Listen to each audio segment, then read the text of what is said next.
On the island of Iona in Scotland, the highest point on the island is Dun E. And if you'll note, there's a sign here, and when you come to it, as many of us did, we called it Dun I or Dun 1. It's actually Dun E. And Dun E is located on the northwest corner of the island, and it overlooks the abbey. Standing at the top, one can see Ireland, Skye, Staffa, and Mull, and we'll hear more about Staffa next week. But looking west, the ocean is just a flat surface that ends at the horizon. A long-held belief is that St. Columba built the abbey in the shadow of Dun E so he would not have to see Ireland, his homeland. Standing on Dun E is marvelous because even when the sun is swallowed by the ocean at 11:45 p.m., the top of Dun E remains in the semi-lit deep blue-purple color until about 2 in the morning. And then about 4:55, the sun will begin to ascend over Mull, and once again, daylight resumes. Therefore, looking at the stars is challenging because you have to stay up really late at night or get up really terribly early in the morning. And I was looking forward to seeing the stars when I arrived in Iona because the light pollution in London and Edinburgh and Glasgow so brightly lit the skies it blocked out the stars. So then I was on Iona, and I was excited because this is going to be so incredible. However, because of the tilt of the earth, and I was there about June 21st, very early in the morning, it would actually become very, very dark enough to see the stars, but not when the sun goes down. And there was something wonderful and eerie about those short nights and those oddly semi-darkened skies. There was something mystical about standing on Dun E and watching the sun set, and at 12:30 in the morning still have enough light to walk down Dun E to the Abbey. In fact, there was a few nights I deliberately took my time returning to the Abbey in hopes that I would see the stars. But as you can see from a lot of these photos, if Walker were to go backward and forward, a lot of clouds covered those skies, ruining my chances to see the stars. However, finally, on my last night/morning that I was on the island, I was standing on the east side of the Abbey at about 2:30 in the morning. And it just happened that a clear spot over the Strait of Iona had opened, and there was just this gorgeous sky filled with stars. I have no photos of that because every one of them came out blurry. There's a thing called temperature and apparatuses, and I have no idea what else is in my camera. But every time I took the photo, you could just hear it going, trying to gather as much light as possible, and it just horrible photo. But anyway, watching the sun set most nights when it wasn't raining or overcast, I created a small prayer ritual. I would read a psalm and then pray as I watched in silence as the sun fell into the Atlantic Ocean, which actually blew my mind because I'd been in California, I'd watched that sunset over the Pacific, and so in my brain I always thought, yes, the sun always sets in the Pacific. And so here I'm standing on this island. I was actually making a video to send you guys, and I had to scrap it because there goes the sun setting in the Pacific. Yeah, when you're on the other side of the world, it's called the Atlantic. So I had to throw the video away. It was a mind blower. It's a mind tease. For me, it's just geographic, that hard part of trying to put things together. Anyway, when I returned to the States, I attempted to stay true to my ritual. But after a while, I had to settle on stargazing instead of sunsets, which then also became mostly cloud watching. Because in Colorado, I was unable to watch any of the sunsets because even though we were a mile high, there were mountains still higher than me looking west. And even though I was in the mountains and an hour away from Denver, the power of the artificial lights from the city masked the stars. In North Carolina, unfortunately, we were in a valley, and so the sunset took place behind a large mountain, which sadly I never reached the peak or went on to the other side. And at night, the skies were covered by clouds. But finally, in Arizona, at the Grand Canyon, I saw both the sunset and starry skies. I was able to sit on the western part of the southern rim and watch the sun set. And then as I made my way back to the campground on the east side of the canyon, I watched as the sky began with one starry white speck. And then it was joined by another and another, until like an orchestra warming up, the whole symphony began playing at once, and the sky was filled with stars on a black canvas. I was so mesmerized by the view that I found myself lying on my back on a picnic table, just looking up at this panoramic view that God had created. As I lay there, I was near my tent, which was also near another campsite, which had a youth group from Texas. And while they were gathered around their campfire, they began singing God of Wonders. And if you know the song, some of the words, the universe declares God's majesty. And it was at that moment that it was paralyzing. I wanted to get up and join them because I knew the song and I knew some of the other songs they were singing, but I couldn't move. Because in my mind I knew, and also my heart, this was going to be my one chance to really, really see the stars. I'd gone all summer, practically, without seeing many stars. And I knew there was no chance of seeing them once I returned to Detroit. Because, yeah, right, all those artificial lights. So I couldn't move. And I just remember watching this wonderful view until it was almost morning and I realized I am not in my pajamas, nor am I actually in my bed. This is not great for my back.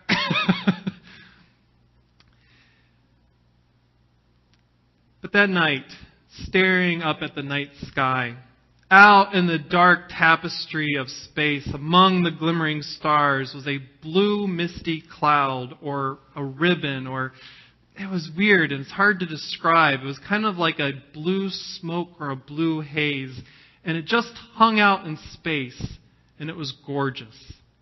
I looked it up online the next day and discovered that this is actually space dust, illuminated by the sun rays as it goes around the earth. That night, multiple times I attempted to photograph what I was seeing, but my camera could not capture what my eyes saw. And even though later attempts to look this vision up online resulted in things that weren't what I saw. But this doesn't mean it doesn't exist. This blue mist just is there. And according to NASA, it's basically hidden because of the artificial lights from our buildings and our street posts. And please note, I'm not complaining about artificial lights. After all, these lights allow us to remain productive after the sun sets.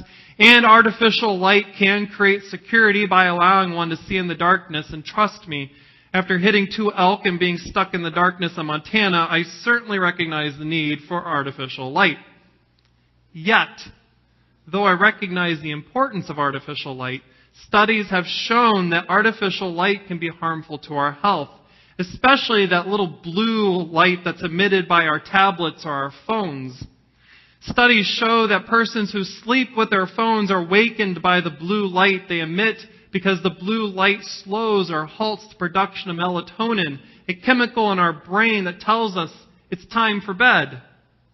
This lack of sleepiness interferes with the rest our brains and bodies need.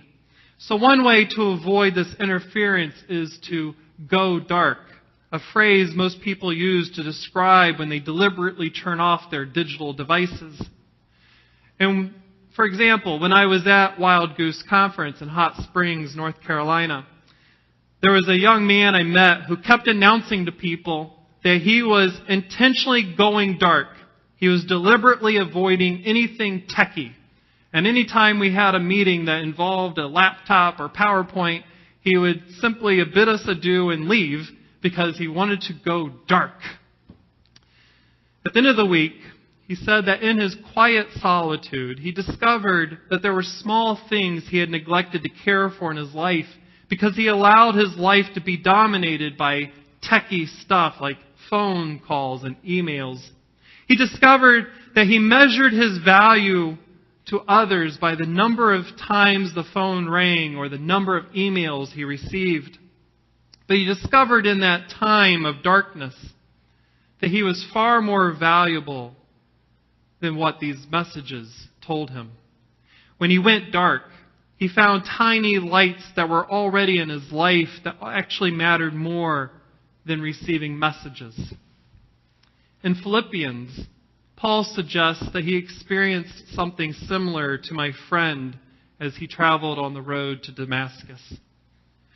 When Paul wrote his letter of Philippians, he was sitting in a dark cell, and in the darkness, he realized that prior to his encounter with Christ, he relied on bright spots in his life that had nothing to do with Jesus. Paul's list of bright spots included his birth into the ancient Israeli tribe of Benjamin. And Paul says he was a Pharisee, which meant he viewed himself as a pious man, obedient to the law of Moses. Like other Pharisees of his time, he was fanatical in his devotion to the law, and he persecuted persons who broke the law.